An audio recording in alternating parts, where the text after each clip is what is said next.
we have a very special guest, someone who is very near and dear to my heart. Every time I hear her play or sing, you have certain players that really move you when they play. And this next guest is one of those people, whether it be when she's singing or whether it be when she's playing her instrument. I am very deeply moved by this musician. She is an amazing, amazing person, and just a joy to be around, a joy to make music with, a joy in every sense of the word.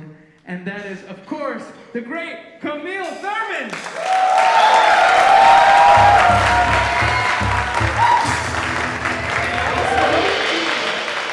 Joining Miss Thurman today... Oh, is this yours?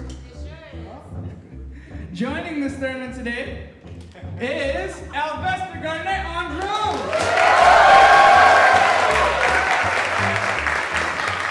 And of course, Oscar Perez on piano!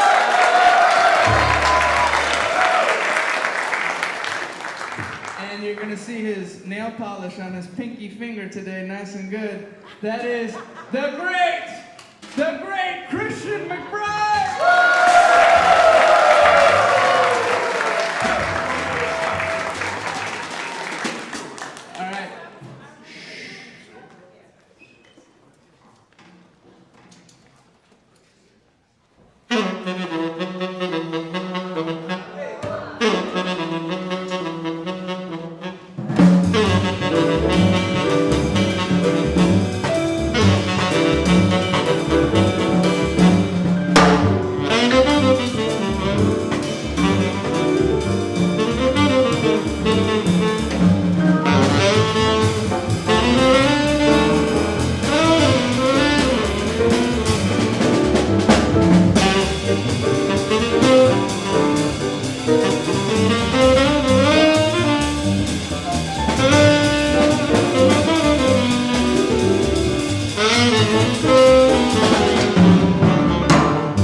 forget all these streets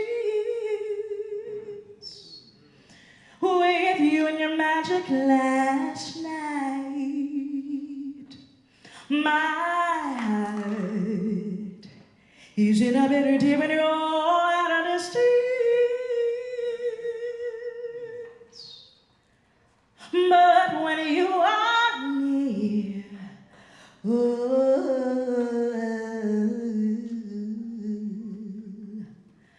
night is not the pale that excites me, that thrills and delights me. Oh no, it's just a nearness of you.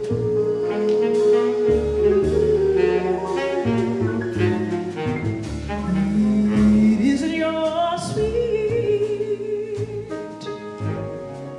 conversation that just thrills this sensation. Oh no, it's just the nearness of you. When you're in my arms,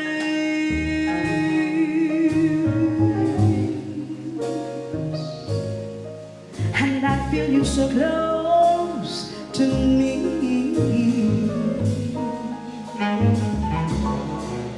On my wildest dreams,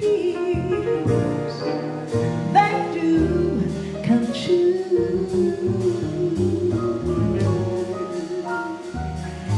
I need no soft light to enchant me.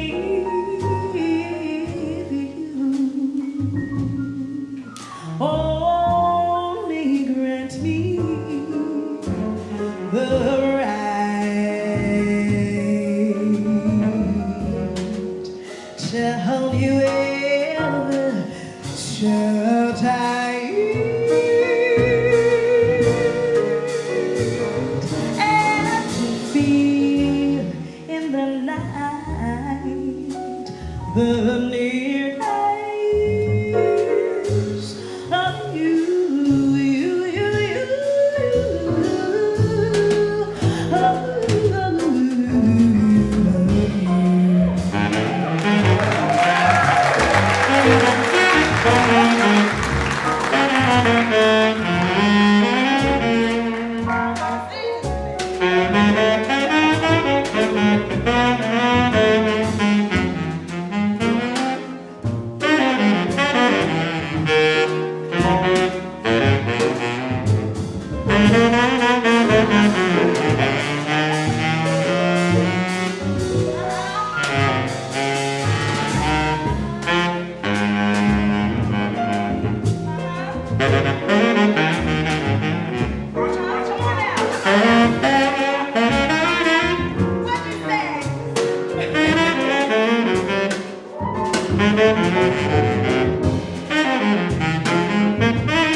Pack up all my cares and walls, here I go swinging low. Bye, bye, bye, bye, blackbird. Where somebody waits for me and sugar sweet, it's always he.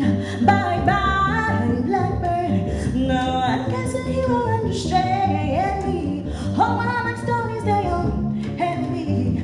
Make my bed like the light, I'll be home late tonight, oh, blackbird. Bye.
course, we're going to go to our lovely interview and Q&A section of the day, so I would love for you guys to start ruminating on some of the amazing questions that I know you're going to ask Miss Thurman shortly. Oh, thank you, sir. You cold-blooded. You're cold-blooded. Always have fun with you, Camille. It's always great to see you, and thank you for being here and bringing us some wonderful wisdom and joy. How about Camille Thurman one more time?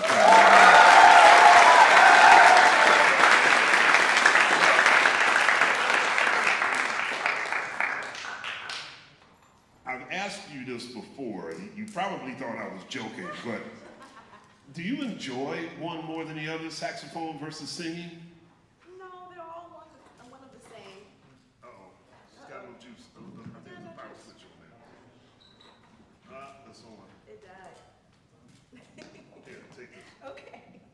Actually, no. I think of them as one of the same. It's funny because I was talking with somebody yesterday, and they're like, you know, your voice is kind of like this part of the voice, and then your tenor is like this part of the voice. I was like, I know. I have so much range to choose from and play with, because it's like being a painter when you improvise. You got so much color and depth to choose from. It's fun. But because you're such an incredible saxophone player as well, you clearly know your harmony, right? Now, when you scat, I always wonder, because I don't know a lot of scatters who also play an instrument as well as you do, so they might not link the theory together. You can play what you sing, and vice versa. Like, you know what notes. Like, did you notice she didn't need a note when she started? She said nearness to you in D flat. She didn't check with Oscar for a chord or a note or nothing. He was like, I was like, Lord have mercy. And you got perfect pitch. You know, some people would say that's unfair. But some would say you shed to get that, right? Well, or shed to know how to use it. Right. Because you can have perfect pitch and not necessarily know how to use it. And when you study functional harmony, you don't have, honestly, I'm not a piano player, but I know how function works. So if you can understand how the function of it all works in your instrument in a linear context, and then be able to sing it and back and forth, the sky's the limit. Man, it's just, it's wonderful so give us a story, if you don't mind giving it to us. I know you get asked this question all the time, but where did it start and how did it start? Well, it almost didn't start, because I grew up in a neighborhood where they had cut the funding for all the arts programs. So my mother, being a teacher, she knew what schools in the district or outside the district had arts programs. So she got something called a variance to have me transfer out of my neighborhood into a school that had an arts program. And what neighborhood was this? I grew up in St. Albans, Queens. And she had me go to school on the opposite side of Queens, on Bayside. And that was where I met my music teacher, Peter Archer, who literally gave me an instrument in my hand. And he would always just throw all this information at me, books and music and songs. And when he figured out that I had perfect pitch, he was like, okay, we gotta get her into camp. We gotta get her improvising. And I was scared, I was terrified. I was so shy. But those experiences really helped me to kind of get out of my comfort zone and kind of learn how to embrace the instrument and have fun being uncomfortable with the instrument. Because then I was able to find my confidence and then figure out what things I liked, and then get introduced to people like Dexter Gordon and Joe Farrell with a Chick Corea and Return to Forever, and then find out about Sarah Vaughan, and then learn how she was a pianist and how she played with Earl Father Hines. And my brain was like, oh man, the possibilities are endless. And then once I got the tenor, I just started kind of playing and then singing and playing and singing and playing, and it kind of grew with me. So was the tenor your choice, or was that the instrument you were given? It wasn't my choice, actually. I didn't want to play tenor. I got into a jazz camp on a scholarship, and I was playing the flute, actually, because I was the first flute major in school. And they didn't have any tenor players. They had like 10 alto players and no tenor players. That sounds familiar. So my band teacher, being the proactive teacher he was like, she'll take it. And I was like, oh, I don't even have a tenor. Don't worry, we'll get you one, Thurman. That was my nickname. And my aunt, who happened to have a tenor in her closet. Her husband had passed away. And she said, you know what, my husband, he used to play tenor. And I was like, well, I don't even know, I can't afford a tenor. I'm like 12 years old, where am I gonna buy one? She's like, I have one upstairs. And it was a 1968 Mark VI tenor summer saxophone, untouched for 30 years. With the original auto-length mouthpieces in there too. And I was 12 years old, like, this thing is funky. Because it was sitting in the closet. And yeah, I had to like let it air out. But my teacher, he saw that I had this instrument. He was like, okay, we got to get it fixed up for you. We got to get it overhauled. That next week, he got it fixed for me, and I was able to go to camp and play the tenor. And I've been playing ever since. Man, what a great story. When I got to middle school, and on the first day of orchestra rehearsal, same exact thing. We had like 11 alto players, no tenor players. So I'm glad they forced it on you. It was a great investment.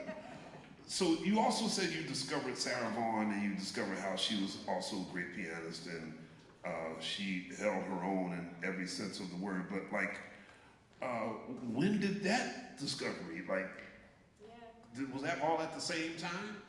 It happened all at the same time by accident. So I fell in love with Ella and Sarah, and what I would do is, when I was in high school, I was playing a tenor, and I was really shy, and people would always assume, even though I was hanging out with the guys in the band, I was the only girl in the band, and they'd be like, oh, you're the singer in the band, right?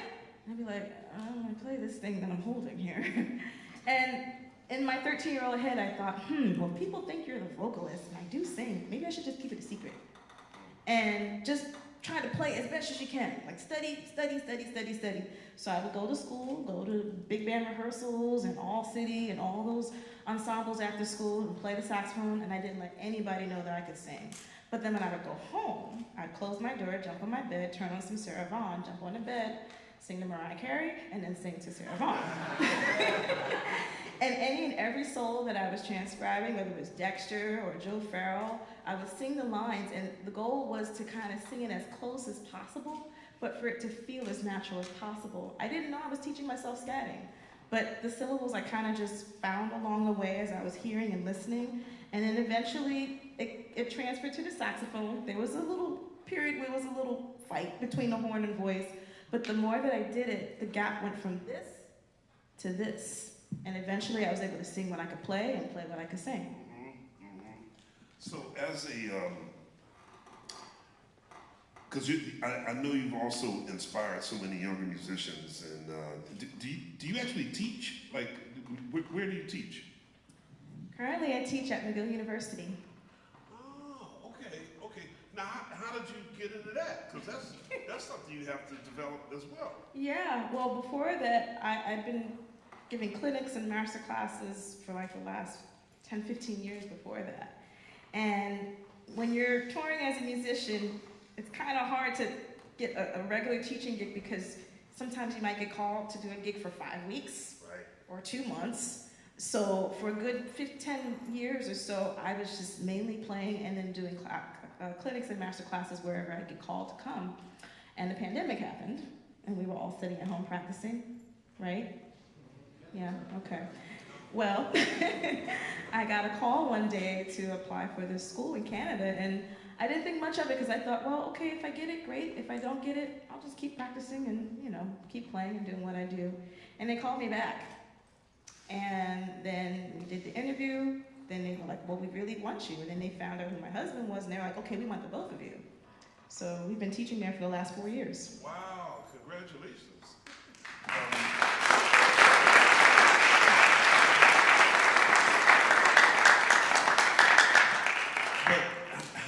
Are you there? Because I see you gigging a lot. So how often do you go up there? Well, I juggle both. I teach within the semester. We have 12 weeks. So I'm there 3 days a week, from Tuesdays to Thursdays. Really? And then because I tour a lot, they really loved that I'm active. So they were like, well, look, just as long as you can teach your classes, do what you have to do. We love you touring because the kids are following you and they're coming. So do you do Zoom oftentimes? Most of the time I drive up there and I'm just there 3 days a week. Wow. And then I'm off on the road. Man, that's my hat's off to you. Do you remember the first time we played together? Yes. I want you to tell them that story because it's really awesome. Okay, well, I gotta tell them the story before that. The first time I met Christian, I was so shy, and I was with my friend, and he pointed, he was like, look, we were by the Blue Note. He's like, that's Christian McBride. And I was like, oh, and I ran the other way. I was so shy. But the first time we played, man, it was so much fun. It was so much fun. The thing I love about Christian is that he's so inventive and he's so playful. And the thing about this music is there's a lot of conversation happening. And that was the one thing that attracted me. Dexter, he would always have conversation with the rhythm section players. And when you get to play with somebody who really listens and who's really just open, the sky is the limit. And it's just always fun playing with Christian. You know, and it's vice versa, because I remember playing here, and the great trumpeter Jayne Dolber was here with us. That's right. And I specifically remember playing Mr. PC. and you cut up. You were playing so much horn, everybody there was just like, those fighting words right there. But, and then the last time we played together, I almost wanted to play the song. So the last time Camille and I played together, it was at Les Poissons Rouge a couple months ago. Oh, that song. It was for a big Strata East Records celebration. And we played this hard Joe Chambers tune called Hopscotch, which is a little like Freedom Jazz Dance, a little bit, but maybe harder. Yeah, lots of hopping around with intervals. And you had to play and sing it. Who made you do that? Charles.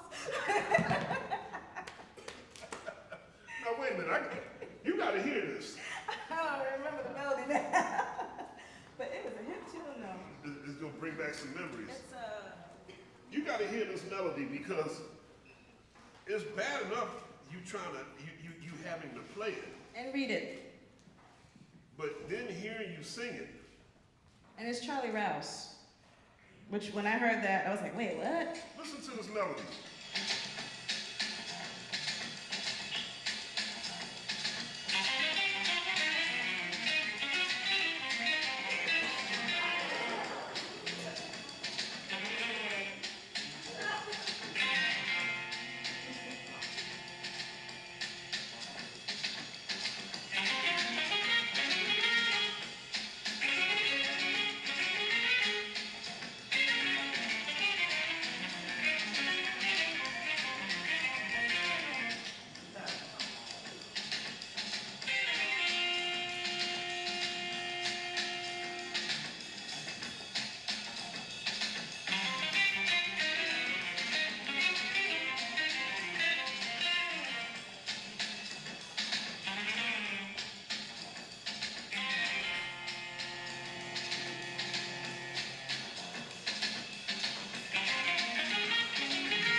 Watching you play that, and then have to put your horn down and sing it.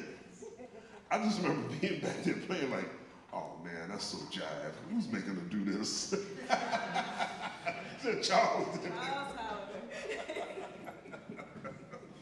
Now, you know, Charles just did a new project. Yeah. Did you play on any of it? I have to go in the studio. Have you heard any of it yet? Not yet. Wait till you hear it. When Charles Tolliver new record drops, I'm assuming it's probably at this point it'll be next year. But when that drops, that's going to be pretty wild. We don't have time for too many questions. How many, Mr. Chatterjee? 2, max 3. All right, make them good. Boom. Yeah, so I've seen day after day how many guests come and you talk about how you have shared the stage with them. And I wanted to ask for both of you, how does sharing the stage and meeting other musicians shape the musician you are today? That's a great question because, I mean, I think the best musicians are the ones who keep their mind open because there's always something to learn from somebody and it always humbles you. So no matter who I'm playing with, there's always something that I'm learning from them. I'm just like, man, I got to go back and check that out. Or man, I like how they approach that approach. Or man, I never saw it that perspective. Let me go back and look at it. So every time I play, there's something that I'm just inspired by musicians that makes me want to go figure it out. Yeah. You know, one of the worst things I could see a musician doing is you shared, and somehow in your brain you come up with, well, this is how I play, this is what I do, this is how I do it. And then when you start playing with other people, you just force what may or may not work on what's happening because that's what you shared, right? But at some point you gotta realize, perhaps what I'm shedding doesn't work right now. Let me figure out what to do to make this work, you know? And sometimes you have to break out of your, this is how I play thing, you know? And I think that shapes us as musicians and as people. We have one over here. What's up, bro? As teachers of music, do you feel that when you teach, you gain more, or when you see the people you teach ascend to higher heights? It goes both ways. Teaching humbles you because you got to stand on your stuff. And sometimes there's questions that are asked that you're like, you know what? I got to come back to you on that because I need to go and refresh my brain and figure that out before I can give you an answer. I always think of teaching as a very special thing because you can either teach somebody to go in the right direction or the wrong direction. And as a teacher, it's a huge responsibility because it's like, I want to give you the good stuff. I want to give you the right information so that you won't have to 10, 15 years from later on have to relearn. But yeah, both ways. And even when I see students who are doing great, I'm like, yeah, go for it. It makes me happy. Yeah, that's nothing to add on that. Actually, let me get somebody, anybody in the back? Boom. Is there any difference between how you think when you're scatting versus improvising on the sax? That's an excellent question. No. Because it's all language. It's all harmony. I hear it, and however I hear it, it comes out and translates. Now, there sometimes are differences with the instruments. Like if I'm transcribing, how a trumpet player will play some things might lay differently on how I transcribe it on the tenor, or the trumpet, or the sax, or the voice. So sometimes I have to use my imagination to figure out, especially for scatting, syllables that are closest to the feeling of the phrase, but I think of it as just one entity. Thank you all so very much. Yes, some great questions. And one more time for Camille Thurman. Yeah.